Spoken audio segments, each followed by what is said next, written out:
Assalamualaikum warahmatullahi wabarakatuh. Bagaimana kabarnya hari ini anak-anak? Alhamdulillah sehat semua ya.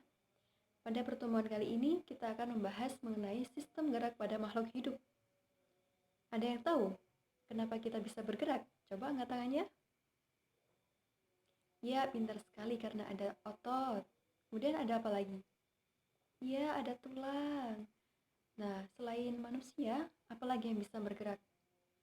Betul, hewan bisa. Kemudian, kalau tumbuhan itu bisa bergerak atau tidak? Nah, untuk mengetahuinya, mari kita pelajari lebih lanjut. Pelajaran kita pada pagi hari ini yaitu peserta didik mampu memahami sistem gerak pada manusia, hewan, dan tumbuhan, berbagai gangguan pada sistem gerak manusia, dan upaya menjaga kesehatan sistem gerak manusia, serta mampu mengaitkan materi sistem gerak makhluk hidup dengan ilmu pengetahuan lain. Untuk semuanya, silahkan membentuk kelompok diskusi menjadi 6 kelompok. Silahkan berhitung. Baik, sudah berkumpul dengan kelompoknya masing-masing ya. Nah, untuk bahan diskusinya, diskusikan gambar-gambar yang ada di layar ini. Yang pertama, apakah perilaku bunga matahari yang selalu menghadap sinar matahari termasuk gerak pada tumbuhan? Kemudian, apakah perilaku menutupnya tumbuhan putri malu termasuk gerak pada tumbuhan? Serta, amatilah posisi duduk teman sekelompokmu. Mengapa mereka dapat duduk dengan tegap?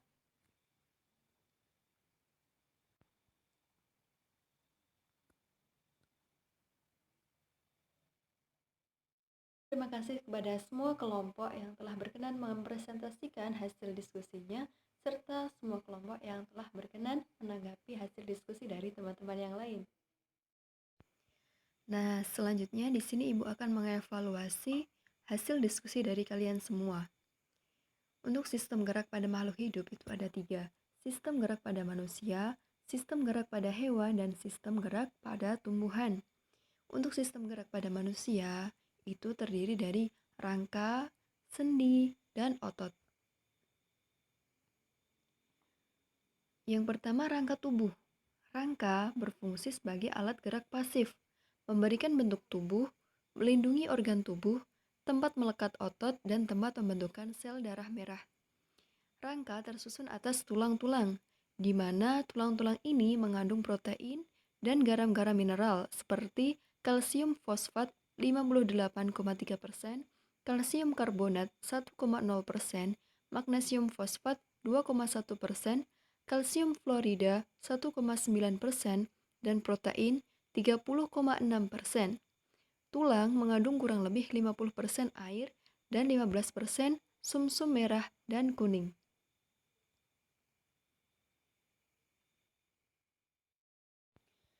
Nah, selanjutnya antar tulang itu dihubungkan oleh sendi.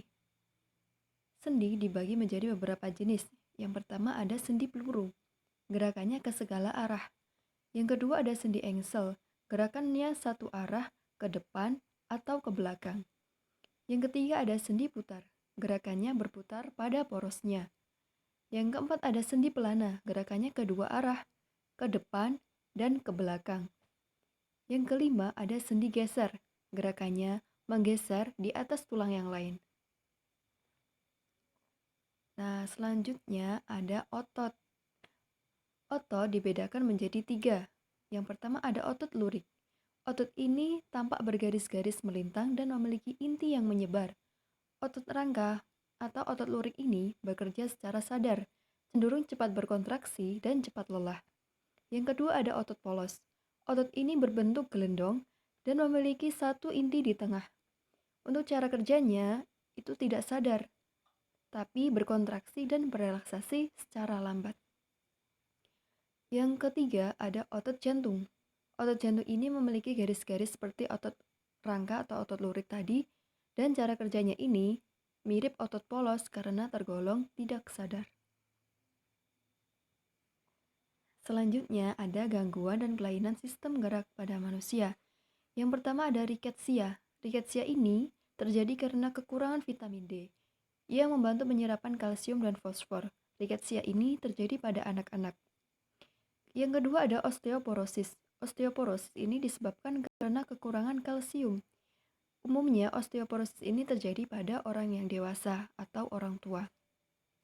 Yang ketiga ada fraktura atau patah tulang. Penyebab tulang dapat patah adalah karena tulang mengalami benturan keras, misalnya saat kecelakaan. Nah, pada kasus patah tulang ini biasanya menggunakan gips untuk menyambungkan kembali tulang yang patah tersebut. Yang keempat ada kifosis, lordosis, dan skoliosis. Kifosis merupakan melengkungnya tulang belakang di bagian dada ke arah belakang. Yang kedua, lordosis, melengkungnya tulang belakang di bagian pinggang yang berlebihan ke arah depan.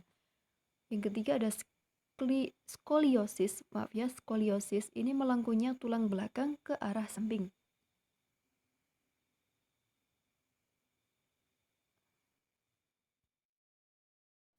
Selanjutnya yaitu upaya menjaga kesehatan sistem gerak. Yang pertama, meningkatkan konsumsi makanan yang mengandung kalsium. Contohnya susu, kangkung, kedelai dan olahannya, ikan salmon, kacang almond, dan brokoli. Yang kedua yaitu berjemur saat pagi hari agar terkena sinar matahari pagi. Sinarnya baik untuk pembentukan vitamin D yang sangat penting untuk penyerapan kalsium dalam makanan. Yang ketiga, mengonsumsi makanan yang mengandung vitamin D seperti telur, kedelai, minyak ikan, hati, sapi, dan udang. Yang keempat, memperhatikan aktivitas fisik yang cukup setiap harinya, serta menghindari posisi atau sikap tubuh yang salah. Upayakan ketika duduk dalam posisi tegak atau tidak bungkuk, dan ketika tidur gunakan alas yang datar agar posisi tulang belakang tetap lurus. Nah, selanjutnya yaitu alat ortopedi. Nah, alat ini digunakan untuk membantu penyembuhan yang berkaitan dengan sistem gerak. Yang pertama ada perban ortopedi. Ini membantu melindungi bagian paha, bahu, serta lutut agar tidak cedera saat berolahraga. Yang kedua yaitu ada cervical collar, yaitu membantu menyangga leher bagi mereka yang menderita trauma akibat kecelakaan seperti benturan pada bagian kepala, tengkorak kepala, dan leher. Yang ketiga ada arm sling. Alat ini digunakan oleh mereka yang mengalami cedera untuk penyembuhan di bagian tulang. Kemudian, selanjutnya ada sistem gerak pada hewan. Yang pertama ada gerak hewan dalam air. Nah, ini contohnya ikan ya. Ikan itu mempunyai bentuk tubuh yaitu torpedo atau streamline. Tubuh ikan ini dilengkapi dengan otot dan tulang belakang yang fleksibel untuk mendorong ekor dan sirip ikan di dalam air. Ikan juga memiliki sirip tambahan yang berfungsi untuk menjaga keseimbangan. Untuk mengatur gerakan naik turun, ikan memiliki gelembung renang yang dapat mengeluarkan gas berupa oksigen. Kemudian ada gerak hewan di udara. Nah, masalah pada hewan yang bergerak di udara yaitu gravitasi. Nah, untuk dapat terbang, mereka harus memiliki gaya angkat yang lebih besar untuk mengimbangi gravitasi. Nah, salah satu upayanya untuk memperbesar gaya angkat adalah dengan menggunakan sayap. Prinsip ini diterapkan juga pada pembuatan pesawat terbang. Nah, ini ya contohnya. Kemudian, ada gerak hewan di darat. Kuda, harimau, dan kijang ini memiliki struktur otot dan rangka yang sangat kuat. Bentuk kaki harimau dan kijang lebih ramping daripada kuda, sehingga mampu menyimpan elastisitas yang tinggi. Akibatnya, pada saat berlari, harimau dan kijang lebih banyak melompat ke udara dan meluncur di udara. Gaya gesek di udara itu jauh lebih kecil daripada gaya gesek di permukaan tanah, sehingga membuat kijang dapat berlari dengan kecepatan lebih tinggi daripada kuda. Selanjutnya ada sistem gerak pada tumbuhan. Sistem gerak pada tumbuhan dibagi menjadi 3, yaitu gerak endonom, yaitu gerak tumbuhan yang diakibatkan karena rangsangan dari dalam sel. Gerak higroskopis, yaitu diakibatkan karena perubahan kadar air dalam sel yang tidak merata, sehingga menyebabkan penyusutan yang tidak merata pula. Yang ketiga ada gerak esionom, yaitu gerak tumbuhan yang diakibatkan karena adanya rangsangan dari lingkungan sekitar. Contohnya gerak endonom, yaitu bisa kita lihat ini ada tumbuhan hydrilla. Nah, itu terdapat gelembung-gelembung berwarna hijau ya.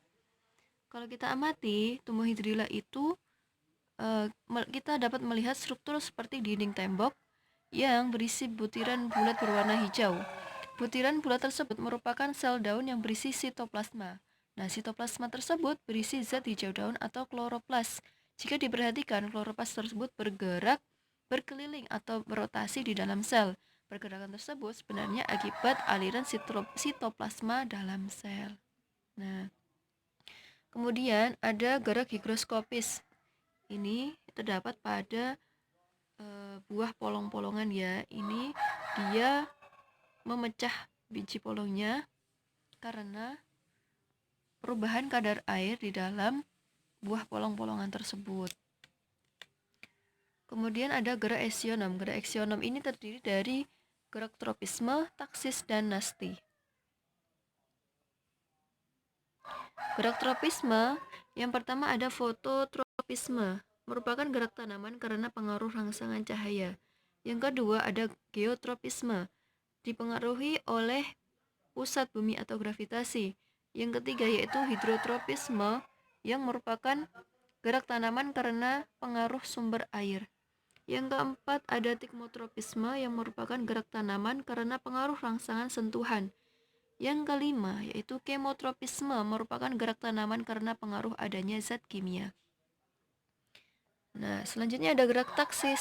Gerak taksis merupakan gerak berpindah tempat seluruh tubuh tumbuhan yang dipengaruhi oleh sumber rangsangan. Ini contohnya ada Euglena viridis. Dia memerlukan cahaya, sehingga dia akan bergerak mendekati cahaya. Apabila sumber cahaya terlalu tinggi intensitasnya, maka Euglena viridis ini akan bergerak menjauh menggunakan flagellanya dan reseptor cahayanya. Kemudian ada gerak nasti. Gerak nasti merupakan gerak tumbuhan yang tidak dipengaruhi oleh arah datangnya rangsang. Yang pertama ada seismonasti, merupakan gerak tumbuhan yang dipengaruhi oleh getaran atau sentuhan. Contohnya gerak menutupnya tumbuhan putri malu ya. Ada lagi gerak niktinasti. Niktinasti merupakan gerak tumbuhan yang dipengaruhi oleh kondisi siang dan malam. Contohnya gerak membuka dan menutupnya daun bunga merak. Yang ketiga, ada fotonasti, yang merupakan gerak tumbuhan yang dipengaruhi oleh rangsangan berupa cahaya. Contohnya, mekarnya bunga pukul 4. Yang keempat, ada termonasti. Termonasti merupakan gerak tumbuhan yang dipengaruhi oleh rangsangan berupa suhu. Contohnya, gerak mekarnya bunga tulip pada musim semi. Nah, untuk tugasnya, carilah kasus yang berkaitan dengan gangguan sistem gerak manusia, kemudian jelaskan proses penanganannya. Terima kasih. Nah, jika dikaitkan dengan bahan diskusi kalian tadi, apakah perilaku bunga matahari yang selalu menghadap sinar matahari termasuk gerak pada tumbuhan? Jawabannya adalah iya. Kenapa? Karena bunga matahari ini mengikuti rangsangan berupa cahaya, yaitu fototropisme. Yang kemudian, apakah perilaku menutupnya tumbuhan putri malu termasuk gerak pada tumbuhan? Jawabannya iya, karena tumbuhan putri malu ini menutup daunnya ketika diberi rangsangan berupa sentuhan. Gerak ini termasuk gerak seismonasti. Selanjutnya, amati posisi duduk teman sekelompokmu. Mengapa mereka dapat duduk dengan tegap? Karena dia memiliki rangka tubuh yang menyusun tubuhnya, memiliki otot, dan memiliki sendi. Ini contoh duduk yang baik ya, dengan tegap, tidak membungkuk. Mari kita simpulkan bersama hasil belajar kita pada pagi hari ini. Ada yang bisa coba angkat tangan? Yang pertama mengenai sistem gerak pada manusia. Ada yang bisa? Iya, benar sekali. Sistem gerak pada manusia terdiri dari tulang, otot, dan sendi. Kemudian, sistem gerak pada hewan. Itu ada hewan yang di air, ada yang di darat, dan ada yang di udara. Nah, yang di air itu tentunya menggunakan sirip. Kemudian yang di udara menggunakan sayap. Yang di darat menggunakan kaki. Benar sekali. Yang tentunya semua itu ada kaitannya dengan otot dan tulang serta sendi. Selanjutnya, pada gerak tumbuhan itu terdiri dari apa saja? Ya, yang pertama gerak endonom, yang kedua gerak higroskopis, yang ketiga gerak tropisme. Ya, pintar sekali ya. Semoga kalian dapat memahami pelajaran pada pagi hari ini. Sekian yang dapat Ibu sampaikan. Semoga ilmu yang Ibu sampaikan bermanfaat. Kurang lebihnya mohon maaf. Wabillahi taufiq wal hidayah. Wassalamualaikum warahmatullahi wabarakatuh.